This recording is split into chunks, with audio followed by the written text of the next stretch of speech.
तो किसान एक ऐसा प्राणी है जो कुछ भी उगा सकता है। आग आप राजस्थान के किसान को कहेंगे कि कश्मीर में पैदा होने वाली केसर उगाओ तो उगा देगा।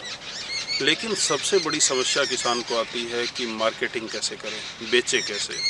तो आप देखिए, जब पंजाब के हमारे किसान साथी हैं, हरियाणा के हैं, वो बोलते हैं कि मंडी में सुट के आना है या फेंक के आना है, ट्राली खाली करके आनी है। तो जब आप किसी भी चीज़ को बड़ी अमाउंट में डाल के आते हैं मंडियों में, तो उसका कोई कीमत नहीं होता है। कीमत बनती है जब आप उसको 1 किलो, आधा किलो, 200 ग्राम, 100 ग्राम के पैकेट में अच्छे से डाल के और बढ़िया स्टिकर लगा के उसको सेल आउट करते हैं। तब आपका वही चीज़ जो क्विंटलों में 100 रुपये का बिक रहा था, मान लो, तो वो 100 रुपये का 100 ग्राम भी बिक सकता है।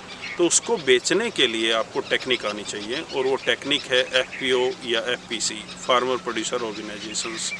तो वो बनाने के बाद ही और ऑर्गेनाइज होने के बाद ही आप अपनी फसल के अच्छे दाम ले सकते हैं। आपको कस्टमर के साथ में रेपो बिल्ड करनी पड़ेगी, और कस्टमर को ये बताना पड़ेगा कि आपका जो उत्पाद है वो कितना अच्छा है। आप अभी क्या कर रहे हैं कि कस्टमर के साथ में आपका संवाद ही नहीं है। अभी हमने बरनाला में एक ट्रेनिंग प्रोग्राम किया, और वहाँ पे हमें पता लगा कि बहुत बढ़िया एफपीओ चला रहे हैं वहाँ के लोग, और 1000 से ज़्यादा किसान मिलकर बरनाला की जो मेन चौक है वहाँ पे अपना एक दुकान लेके सरकारी, और वहाँ पे सामान बेच रहे हैं और बहुत अच्छा मुनाफा कमा रहे हैं। एफपीओ बनाने के लिए सरकार भी बहुत अच्छा जो इंसेंटिव्स हैं वो दे रही हैं, सब्सिडीज़ दे रही हैं, और किसानों को ऑर्गेनाइज होने के लिए तमाम सारे तरीके के इंसेंटिव दे रही हैं। तो आपको जब तक ऑर्गेनाइज नहीं होंगे तब तक बात नहीं बनेगा और आपको बेचना नहीं आएगा।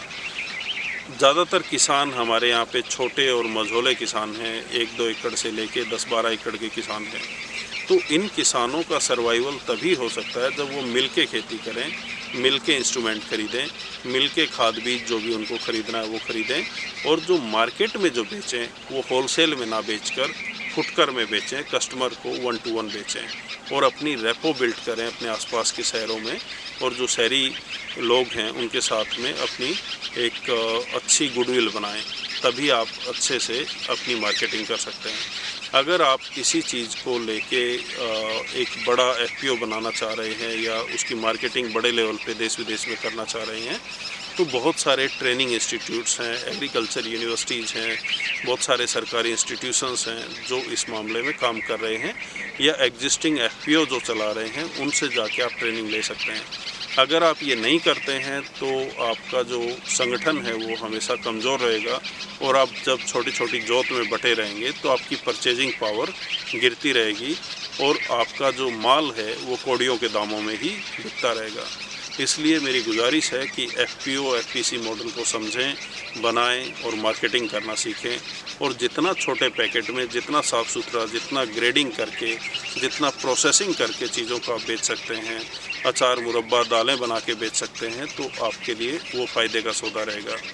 मैं एक एग्जांपल आपको देता हूं कि जैसे आप चना बेचते हैं तो 40-45 रुपया किलो बिकता है, और आज से 10-12-15 साल पहले भी इतना ही रेट में जाता था।